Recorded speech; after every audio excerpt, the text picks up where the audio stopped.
ముక్కోటి ఏకాదశికి ఎంతో ప్రాశస్త్యం ఉంది. ఈ రోజున విష్ణుమూర్తిని స్తుతించే వారికి మోక్షం ప్రాప్తిస్తుంది అని భక్తుల నమ్మకం.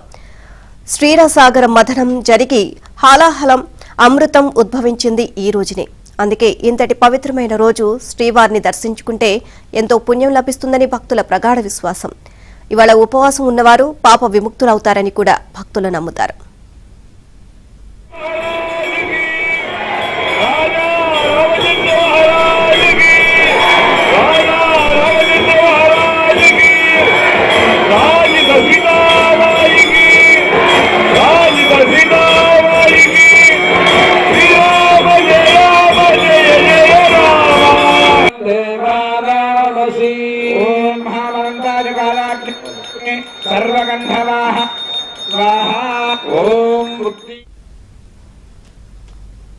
భద్రాచలంలో ముక్కోటి ఏకాదశి ఉత్సవాలపై మరింత సమాచారాన్ని మా ప్రతినిధి రవి అందిస్తారు.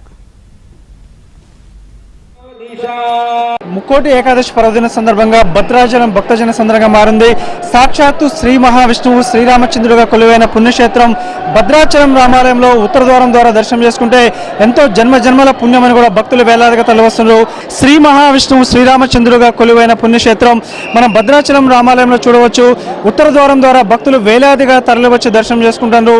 ఉత్తర ద్వారం ద్వారా దర్శనం అనేది గత 54 ఏళ్లుగా సంప్రదాయం కొనసాగుతుంది. 1971లో అల్లూరి మూర్తిరాజు చైర్మన్ గా ఉన్నప్పుడు ఈ ఉత్తర ద్వారాన్ని నిర్మించారు. సో 350 ఏళ్ల చరిత్ర చూస్తే భద్రాచలం రామాలయంలో ఉత్తర ద్వారం గుండా భక్తులు దర్శనం చేసుకోవడం అనేది జన్మజన్మల పుణ్యం. మనం విజువల్స్ లో చూస్తున్నాం, పెద్ద ఎత్తున భక్తులు తరలి వస్తున్నారు. భద్రాచలం రామాలయంలో ముక్కోటి ఏకాదశికి సంబంధించి భక్తులు వచ్చారు అని అడిగి తెలుసుకుందాం.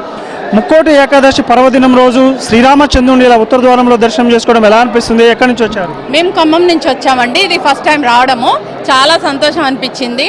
మేము పొద్దునంటే తెల్లవారుజామున ఇక్కడ 3ంటికే వచ్చి లైన్లో ఉన్నాము. మీ విఐపి దర్శనం బాగా జరిగింది. మాకు ఆ శ్రీరామచంద్రుని చూసి ఎంతో ఆనందం అనిపించింది.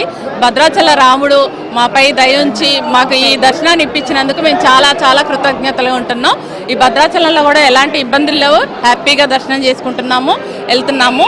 మళ్ళీ నెక్స్ట్ ఏడాది కూడా వద్దామన్న ఆలోచన కూడా ఉన్నది. ఇలాంటి వైకుంఠంలో ఉత్తర ద్వారం ద్వారా శ్రీరామచంద్రుని దర్శనం చేసుకోవడం ఎలా అనిపిస్తుంది? ఎక్కడి నుంచి వచ్చారు?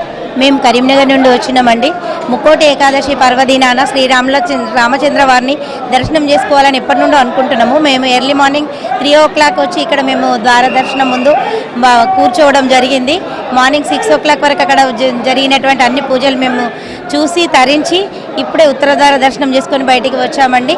మా యందు దేవుడి కృప అనుగ్రహాలు ఎల్లప్పుడూ ఉండాలని మేము ఈ దర్శనానికి రావడం జరిగిందండి. సో మన భక్తుల అభిప్రాయం చూస్తున్నాం, ఉత్తర ద్వారంలో శ్రీరామచంద్రుని దర్శించుకోవడం జన్మల పుణ్యం అని కూడా భావిస్తున్నారు. మన విజువల్స్ చూడొచ్చు, వేలాదిగా భక్తులు తరలి వస్తున్నారు. ఉదయం 5 గంటల ప్రాంతంలో ఉత్సవమూర్తులు ఉత్తర ద్వారంలో దర్శనం ఇచ్చిన తర్వాత పూజా కార్యక్రమాలు నిర్వహించిన తర్వాత ఉత్సవమూర్తులు తిరిగి ఆలయానికి చేరుకున్న తర్వాత ఉత్తర ద్వారం గుండా భక్తుల్ని దర్శనానికి అనుమతిస్తున్నారు. వేలాదిగా భక్తులు తరలి వస్తున్నారు. భద్రాచలం రామాలయానికి సంబంధించి ఎంతో చారిత్రక పౌరాణిక విశిష్టత ఉంది. ఎందుకంటే భూలోక వైకుంఠంగా భావిస్తారు. సీతారామచంద్ర స్వామిని ఉత్తర ద్వారం ద్వారా దర్శనం చేసుకుంటే ఎంతో పుణ్యమని భక్తులు వేలాదిగా తరలి వస్తున్న పరిస్థితి కనిపిస్తుంది. ఇది ఇక్కడ పరిస్థితి.